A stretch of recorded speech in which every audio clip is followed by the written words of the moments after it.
द्वापर युग की पावन भूमि। वृंदावन की हर दिशा में एक अद्भुत दिव्यता बसी हुई थी। यमुना की शांत लहरें जैसे किसी अनकहे प्रेम को अपने भीतर समेटे बह रही थीं। हवा में तुलसी की खुशबू थी और हर तरफ बस एक ही नाम गूंजता था, कृष्ण। उसी दिव्य वृंदावन में एक ऐसी प्रेम कथा जन्म ले रही थी जो साधारण प्रेम नहीं थी। वह आत्मा और परमात्मा के मिलन की कहानी थी। गोकुल में बाल रूप में कृष्ण अपनी मधुर मुस्कान, नटखट शरारतों और मन मोह लेने वाली बांसुरी की धुन से पूरे ब्रह्मांड को आकर्षित कर रहे थे। उनकी बांसुरी की आवाज सिर्फ संगीत नहीं थी, वह सीधे आत्मा को छू जाने वाली ऐसी पुकार थी जिसमें समय भी ठहर जाए। और उसी पुकार को सबसे पहले जिसने अपने हृदय में महसूस किया वह थी राधा। वृंदावन के पास बसे एक छोटे से गांव में राधा रहती थी। उनकी आंखों में एक अजीब सी शांति थी, जैसे वह इस संसार की नहीं, किसी दिव्य लोक की आत्मा हो। जब भी वह यमुना किनारे जाती, जल की हर लहर उन्हें जैसे किसी अनदेखे सत्य की ओर खींचती थी। धीरे धीरे उन्हें महसूस होने लगा कि उनका हृदय किसी ऐसी धुन से बंध चुका है जो इस संसार की नहीं है। एक दिन वृंदावन में एक भव्य उत्सव था। चारों ओर रास, नृत्य और भक्ति का वातावरण था। गोपियां कृष्ण की बाल लीलाओं पर मग्न थीं। पूरा आकाश भी जैसे उस आनंद में शामिल था। भीड़ के बीच राधा की दृष्टि पहली बार कृष्ण पर पड़ी। हाथ में बांसुरी, चेहरे पर मुस्कान और आंखों में अनंत ब्रह्मांड का सागर। और उसी क्षण समय रुक गया। कृष्ण ने भी राधा को देखा, ना कोई शब्द, ना कोई परिचय। फिर भी ऐसा लगा जैसे आत्मा ने अपनी ही दूसरी छाया को पहचान लिया हो। उस एक दृष्टि में जन्मों का मिलन था और युगों का मौन स्वीकार। राधा का हृदय कांप उठा, पर वह समझ नहीं सकी कि यह आकर्षण था या मोक्ष की शुरुआत। कृष्ण हल्के मुस्कुराए, क्योंकि वह जानते थे यह कोई नया प्रेम नहीं, ये तो अनंत से चला आ रहा वही संबंध है जो हर युग में लौट आता है। उस दिन के बाद राधा बदल गई। अब उनकी आंखों में पहले जैसी सरलता नहीं थी, उसमें एक गहराई थी, एक ऐसा मौन जिसमें केवल कृष्ण का नाम बहता था। राधा अब अक्सर यमुना किनारे घंटों बैठी रहती। हवा चलती तो लगता जैसे बांसुरी की धुन फिर से जीवित हो उठी और हर धुन उन्हें भीतर तक पिघला देती थी।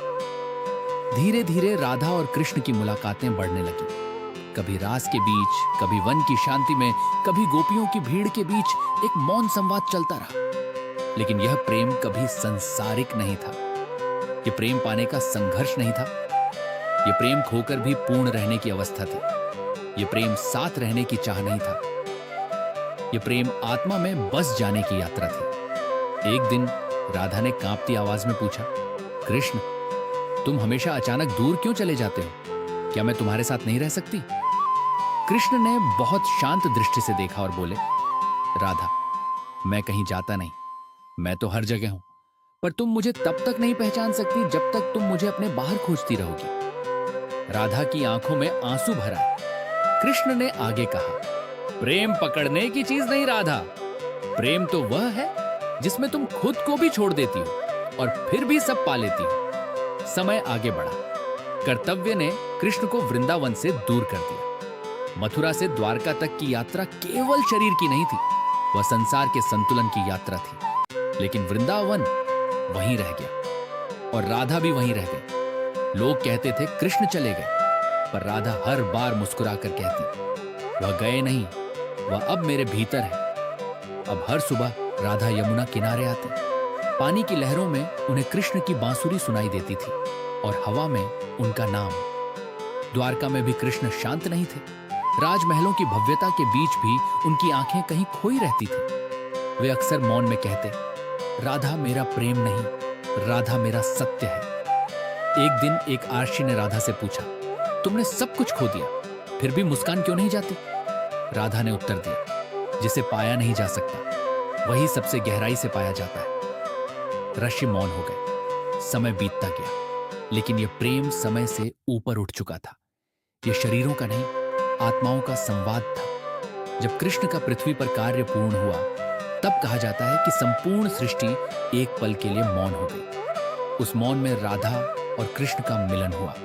न कहीं आना था, न कहीं जाना, बस एक अनंत चेतना थी जहां दो नहीं थे, केवल एक ही सत्य था। आज भी वृंदावन की हवा में वही बांसुरी गूंजती है और यमुना की हर लहर में राधा का मौन प्रेम बहता है।